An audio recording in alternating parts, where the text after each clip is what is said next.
And then I realized that broadband was happening, and that meant that instead of having to go to a studio, you could actually record your own stuff and send it around the world.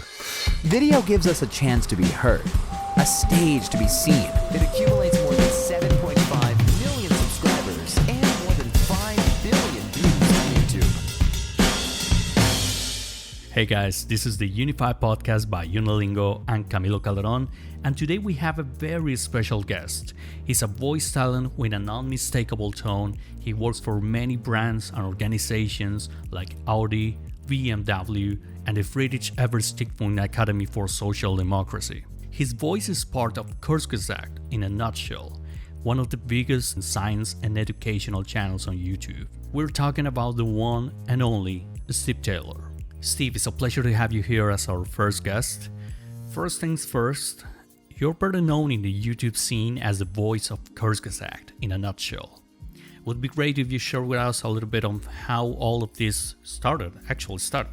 Basically, I started working with Philip of Kurzgesagt from the beginning when he was doing his university diploma bachelor final video, the evolution video. And he basically put out a request for bids on a voicing platform in Germany, and I responded, and he asked me to do a custom demo, and he liked it, and then I did the first video. And at the time, of course, the whole culture of Kurzgesagt didn't exist, and eventually the fracking video happened and went viral, and it kind of developed from there, with me thinking more about how to tell the story. What made him develop that connection with you as their voice? I mean, what started the relationship? I think what they like about me is the fact that I'm pretty neutral the way I read, and I'm also very engaged. I used to work as a news producer for companies like CNN and Deutsche Welle. I'm used to telling stories that are real because of that, and I think that's what people like about my voice. That's why I became a voiceover person. Back in 2006, I was still working for TV stations, and people kept asking me to do voiceovers for commercial work and documentaries. Inside Racing is brought to you by Dunlop. And then I realized that broadband was happening, and that meant that instead of having to go to a studio, you could actually record your own stuff and send it around the world. And so I looked into how to create my own recording setup, and I contacted a German voiceover friend, or in fact he wasn't, he became a friend. I just contacted a German voiceover who was recording at home, and he showed me what he did, and then I started working on it. At the time when I started, I was much more into news, and I didn't actually know the difference between an MP3 and a WAV file. Yeah, I get it. Kurzgesagt came along in 2012 or 13, I guess it was. Yeah, it was 2013, and it's been more than 100 videos, right? Apart from your other commercial work. The voiceover business is a funny business. For some things, the budgets for commercials, for example, the budgets can be huge. It depends on what kind of voice you have, and I do a few bigger budget commercials, but not that many because I haven't got a very, very deep voice. At the end of the day, it's about catching the style, the feel of the brand, right? And not just having a certain tone. What have you learned from working with YouTube channels, with YouTube videos? I mean, your connection with YouTube as a medium. I'm not really sure I have a connection, or had a connection before Kurzgesagt. Having grown up with the BBC and children's TV as moderated by a bunch of people working in an office in London, when you have YouTubers doing their thing with passion, like Kurzgesagt or like A Fisherman's Life, you just think, wow. Yeah, it starts being about passion. So many things in the creative process are so different from traditional media. I'm now a regular viewer of lots of YouTube channels. I don't know about a lot, but several. So we got this Kurzgesagt video. It's kind of like a behind the scenes on the process, and the workflow is intense. It's hundreds and hundreds of hours dedicated to every piece of content. And you are a very important part of the process too. So how's working with the Kurzgesagt team? I mean, I'm referring to challenges, the way you arrange everything with them. Well, Above all, I identify very closely with Kurzgesagt. I'm not a core full-time member of the team, but I work very closely with them. I know them all. I go down to Munich once a year at least, and sometimes they're in Berlin, and we meet each other here.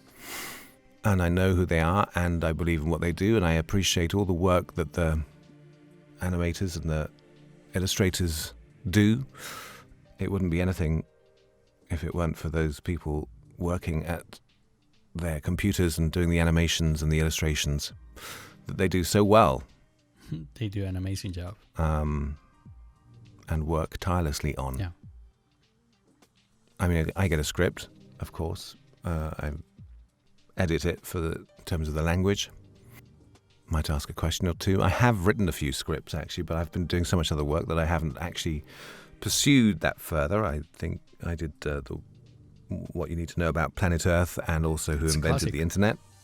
Like I say, I identify with Kurzgesagt and what they do, and I think about the content very carefully. Any challenges?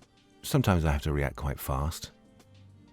Sometimes I have to do repairs if there's a last-minute change, and that means getting the sound right. But to be honest, it's not that much of a challenge. It's a joy, generally, and I love doing it. This is Grace Brothers Department Store. Good morning, madam. Are you being served?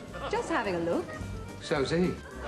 Steve, you've been sharing with us about your work on TV and documentaries, and one of the questions I read in many forums is, how did you become a voice talent? I mean, was it during your work at Deutsche Welle, or...? That was how I got into voiceovers, because people kept asking me to do them outside of the TV station. And to be honest, I didn't actually know what a voice talent is or what they do. I just started doing it and then discovered that there was a category of profession called voice talent. I don't come from acting, I come from news, as I said, and I like to tell a real story. And that's why a lot of people, whether be it Kurzgesagt or corporate customers or museums or audio guide people, like my voice, because I think I sound like I believe in what I'm talking about. At the same time, I also try and do it without too much emotion, a little bit maybe, but not too much. I don't overdo it. Of course, on YouTube especially, there's a lot of overacting that goes on, and extreme... Yeah, kind of like over-eager voices, right? Yeah, there's a lot of overacting that goes on, a lot of extreme playing to the crowd, and I don't do that. It's about sounding credible, understanding what the customer wants, how much he wants you to sell, how much they want you to be relaxed. And of course, also bearing in mind that the market is changing and that more and more people want genuine voices with genuine accents. People want authenticity, I think. So yeah, relevance, being authentic. It's about building that persona and getting the best connection with the brand or, well, the project. It's hard. It takes a while. You need to contact lots of people. You need to do voice samples. You need to send them around, and it's a very slow build. It's not something that you can do overnight. I think actually it took me probably 4 years before I could live. It took me 4 years before I could live off my voicing earnings. And in terms of the biggest challenges, some of the biggest challenges really are that you just don't know what's coming down. You don't know what's coming your way. You might one day be offered a huge commercial for a huge amount of money, and then it doesn't happen. So don't plan on earning that money. And sometimes it does. Yeah, it's unpredictable a lot of times. You really need to save so you can pay your tax. Otherwise you get into trouble. And yeah, you need to try and build up a good portfolio of customers who keep on coming back. And then if you've got those, then you can enjoy the ones that just come occasionally with something fantastic or something very low budget that you just like to do, like a role in dubbing a movie or a documentary, or an audio guide, you know, the things that aren't very big budget but are great fun to do. Any feedback from your audience? I quite often look at comments under the videos, actually, just to check what people are saying about my voice, to see what they like and what they don't like. Well, a lot of people seem to like it and like the fact that it's calm and that I tend to be calm. Some people actually complain about that bitterly and say, why can't he be more emotional? And some people write, is this a robot? A robot? And Well, a lot of people complain that I sound like I have a cold, which is just something about my voice. I think quite often I sound occasionally nasal. But it's certainly true that when I go into the booth to voice a Kurzgesagt video, I go into my Kurzgesagt voice mode. And I don't know what it is or how I do it. It's just, I think it's a lot to do with believing in what Kurzgesagt is about and believing in it and telling the story credibly, but at the same time without overdoing it, without being showy or too emotional, which is unusual, I think, in the media landscape today, because people tend to want to get noticed. And of course, the thing that makes Kurzgesagt noticeable is its beautiful animation and illustration. And that's not my work. My work is to accompany that beautiful illustration and animation with my voice, and to do so modestly. And so I do. I try to add occasional details. twinkles to it, but not much in terms of the inflection of my voice.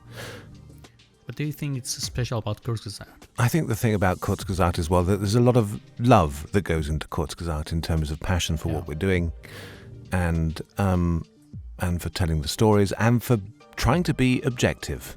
And of course, that's a difficult thing to do. Fortunately, there are lots of news outlets and science channels who are trying to be objective and haven't become so cynical as to abandon that. And I think that's really important in the era of so-called fake news. And I think people really appreciate Kurzgesagt for trying its hardest to tell the stories as they are, and then admitting if they got it wrong as well. It's a real thing. Steve, thank you so much for being here. And that's Steve Taylor, the voice of Kurzgesagt in a nutshell. If you want to watch all Kurzgesagt videos and listen to Steve's voice, we put a link in the description below. And that's our time, guys. Thank you so much for watching, and I'll see you in the next one. Stay safe.